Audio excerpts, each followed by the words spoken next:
وكلمتين وبس نبدأهم بالستات المتجوزين ومحدش يزعل مني. احنا بنسمع اليومين دول عن حالات طلاق كتير بسبب النت والزفت ده. الواحدة تبقى متجوزة ومعاها عيال وبعد كده بيتها بيتخرب. كل واحدة تسمع الكلمتين دول كويس علشان بعد كده ما نرجعش نعيط، لان دي مصيبة كبيرة، وطبعا السبب النت ومواقع التواصل الزفت اللي الناس بتستخدمها غلط.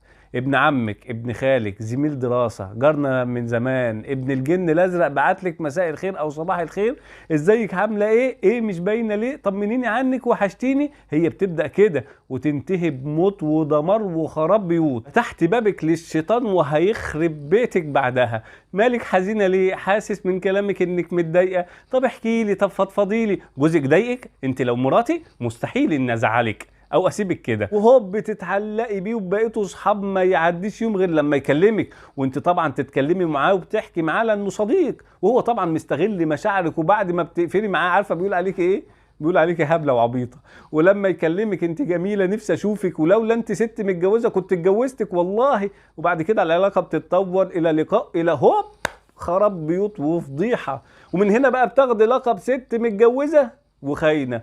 اوعي تقولي لي بقى مشاعري ولا لحظة شيطان ولا انا غلطانة. انت اللي فتحت النار على نفسك وفتحت للشيطان بابك. واول ما تلاقي واحد بعتلك كده من غير حوارات هوب بلوك على طول، واللي يزعل يزعل ولا حتى يتفلق حتى لو كان قريبك. دي اصول ومبادئ، احسن ما تندمي في الاخر وتبكي بدل الدموع دم. محدش هينفعك، اللي كان بيوهمك اول واحد هيسيبك ويخلع. يا بنت الاصول حافظي على بيتك مهما كانت حالتك.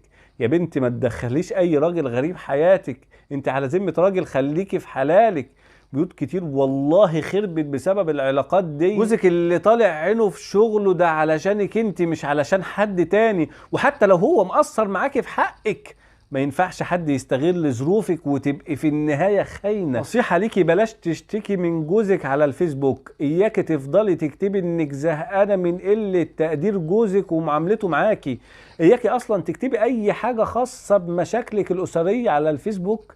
عندك مشكلة مع جوزك يا اما تعاتبيه بلطف يا اما تشتكي لحد كبير يحل المشكله. مفيش حد كبير على الغلط، كلنا ماشيين بستر ربنا سبحانه وتعالى، وكلنا معرضين للضعف. فسد الباب ده من الاول ربنا يحفظك. والكلمه دي ليكي يا اللي لسه ما اتجوزتيش. عمر الراجل ما هيتجوزك طول ما هو بيسال على ملابسك الداخليه شكلها عامل ازاي، وعمره ما هيتجوزك طول ما انتوا طول الليل عمالين تتكلموا في كلام عيب وحرام.